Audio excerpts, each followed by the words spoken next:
la suite ce soir, nous dînons avec un génie et sa muse. Et donc, je vous traite de génie, Stéphane Guillon. Merci de m'écouter. Stéphane Guillon et Sarah Biasini, respectivement Modigliani et Jeanne, dans Maudit. La pièce démarre le 10 octobre prochain au Théâtre de l'Atelier. Et un peu angoissé, non? Pas que c'est un collectif d'angoissés, un peu de stress et de trac.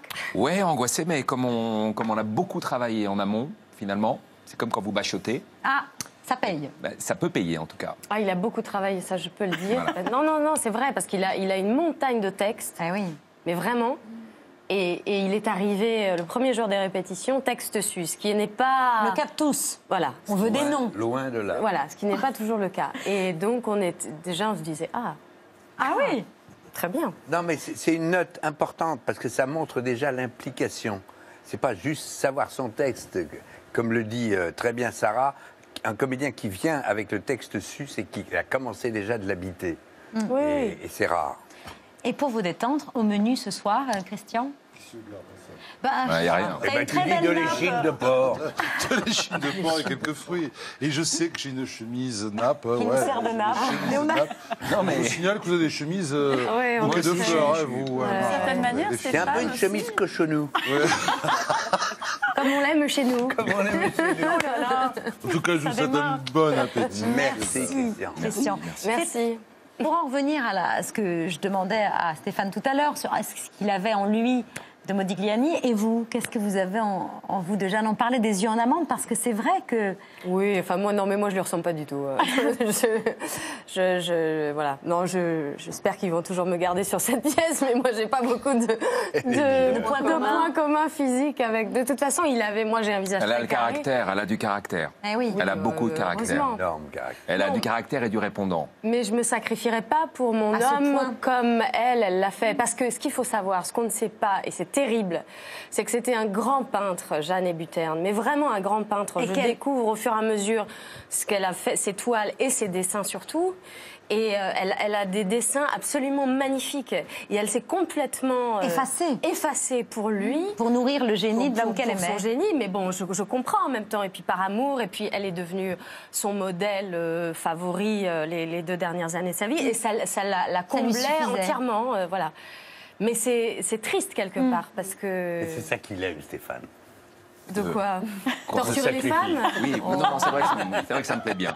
Ouais. C'était intimidant d'interpréter un personnage aussi exceptionnel. Ouais. Ils sont beaux. Oui, fatalement, c'est intimidant et à la fois, bon, faut pas trop se poser la question, Non. quoi. Faut y aller. Vous êtes mis en mode acteur studio. Non, mais je me suis dit, si on me l'a proposé, c'est voilà. Après, je vais pas. Le metteur en scène avait beaucoup bu ce soir-là. Il s'est dit tiens, Stéphane. Non, en vérité, c'est Laurent Sexic qui est venu voir mon spectacle au Théâtre des Jazets. Et il est rentré dans ma loge, il m'a dit, tout de suite, j'ai écrit ce texte, il faut absolument, c'est pour toi, faut que tu le lises. Ah, c'est super, je savais pas ça. Ouais, c'est comme ça. Et j'ai parlé après, j'ai parlé de Didier Long et on est venu avec le texte, et on a fait une lecture à l'atelier et tout est parti comme ça. Est-ce que vous êtes mis à boire de l'absinthe pour entrer dans le personnage en mode acteur studio? Non, mais j'aimerais bien. Ça peut être une méthode? Oui, enfin, ça l'a rendu. Oui. Non, et puis surtout, il n'y avait pas que ça. Hein. Oui. Il n'y avait pas que ça. Il y avait Non. tout le reste. Hein. Ils ont ah oui. Cocaïne, opium, hashish, enfin tout, quoi. Et puis, surtout, enfin, je ne veux pas... c'est ton personnage et tout, mais il faut savoir que Modigliani, il était tuberculeux. Malade, il avait vraiment, depuis sa toute petite enfance, il avait des poumons extrêmement fragiles. Et je pense qu'il a souffert beaucoup toute sa vie, et que pour s'enlever la Soulager douleur... la souffrance. Voilà. C'est un être qui s'est détruit.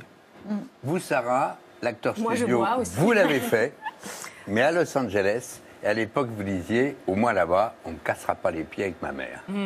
Non, j'ai pas fait. Alors, j'ai suivi en auditrice libre un petit peu les cours de l'acteur studio parce que moi, j'étais dans une école qui s'appelait l'Institut Lee Strasberg, qu'avait fondé Strasberg, bien sûr. qui était aussi de l'acteur studio. Et Père de Suzanne. voilà.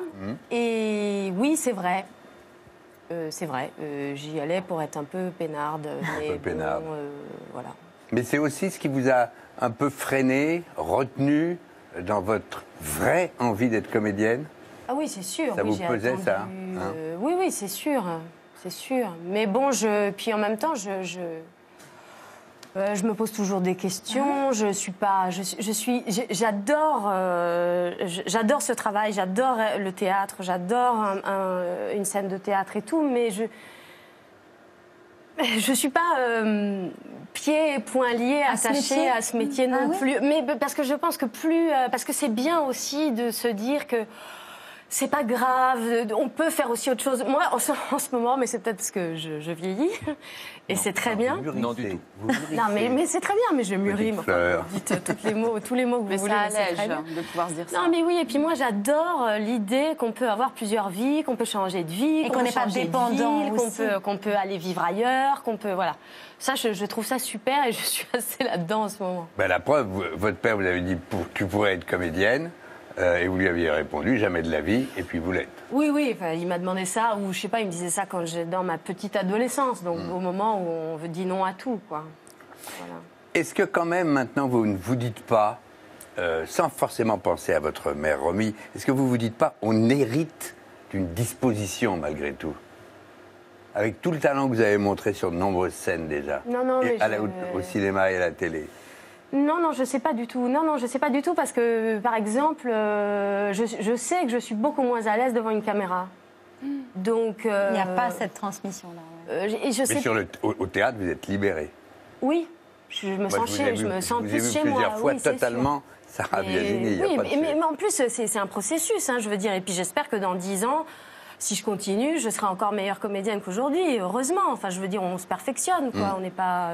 heureusement. Mais si vous n'êtes plus comédienne, vous vous imaginez comment? Je sais pas. Vous n'avez même pas une petite idée, non? Si, j'ai des petites idées comme ça, si, mais bon, je sais pas... La peinture, enfin, le dessin qu'on a vu oui, tout à l'heure. c'est vrai. C'est c'est une piste. Magnifique, je crois qu'il y a un don. Mais moi, j'aime bien. sûr.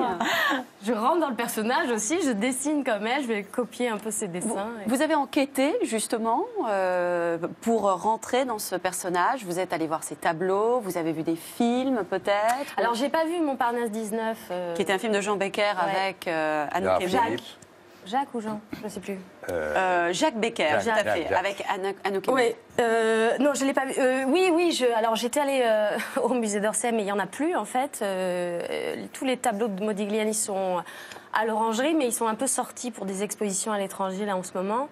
Non, mais oui, parce que j'aime bien ça aussi. Et puis, non, mais puis vous avez fait des études oui, j'ai fait des études d'histoire de l'art. Oui, c'est vrai. Et ça c'était quelque chose qui m'aurait plu de continuer. Mais et puis c'est une période de malade mental. Ils sont tous là. Il y a Picasso, Matisse, Cocteau, Apollinaire, Soutine, Van Dongen. Enfin, c'est un truc de dingue.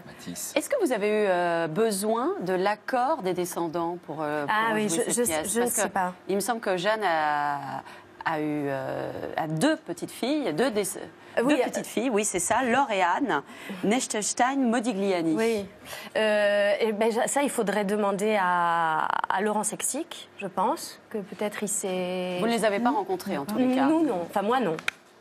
Mais l'accord dans quel sens? Je ne sais pas, peut-être les rencontrer, de pouvoir parler de cette vie. C'est pas un accord, c'est plus parce que chacun est libre... Après, il y a leurs parents sont passés dans le domaine public en même temps avec le temps qui.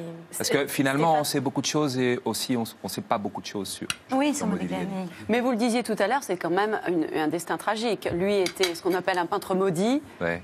Alors qu'aujourd'hui, il vaut des millions, des centaines de millions d'euros. Et des millions, on va pas loin avec Modigliani. Il y a d'ailleurs une photo, je ne sais pas si vous l'avez, qui est très émouvante, où ils déménagent et ils sont sur une carriole. Ils ont l'essentiel. Et il y a tous les Modigliani qui sont dans la boue, au pied de la carriole. Et c'est incroyable parce que ces toiles maintenant qui valent, comme on l'a dit, centaines de millions de dollars ou d'euros, elles sont là, dans la boue. Et c'est une photo qui est extrêmement émouvante. Et Jeanne, votre personnage se suicidera le lendemain ou le surlendemain, il y a des différentes versions, mais vraiment, enfin je veux dire... Voilà, 2 jours plus tard, 2 jours après la mort de Maudit, c'est terrible. Quand elle est enceinte de 8 mois, de 8 ou 9 mois, de leur deuxième enfant. C'est affreux. Mais c'est une belle pièce. Oui, c'est une belle pièce, ça maudit. Et ce qu'on voit bien dans le texte, même si effectivement on ne sait pas lire du théâtre, nous, mais ce qu'on voit bien dans le texte, c'est qu'une fois de plus, Laurent Sexic a tiré un maximum de cette histoire. La pièce s'arrête quand même avant qu'elle se défenestre, faut le dire. Enfin, on ne la voit pas On entend le bruit. On entend le bruit. Mais On ne le voit pas. Voilà. Je sais pas. Si c'est pour. Non, on ne sait pas. C'est pour tout public. Ce qui est sûr, c'est que c'est une des pièces qu'il faut aller voir en cette rentrée. Et puis on connaît depuis peu la présélection des prix Renaudot et Mehdi.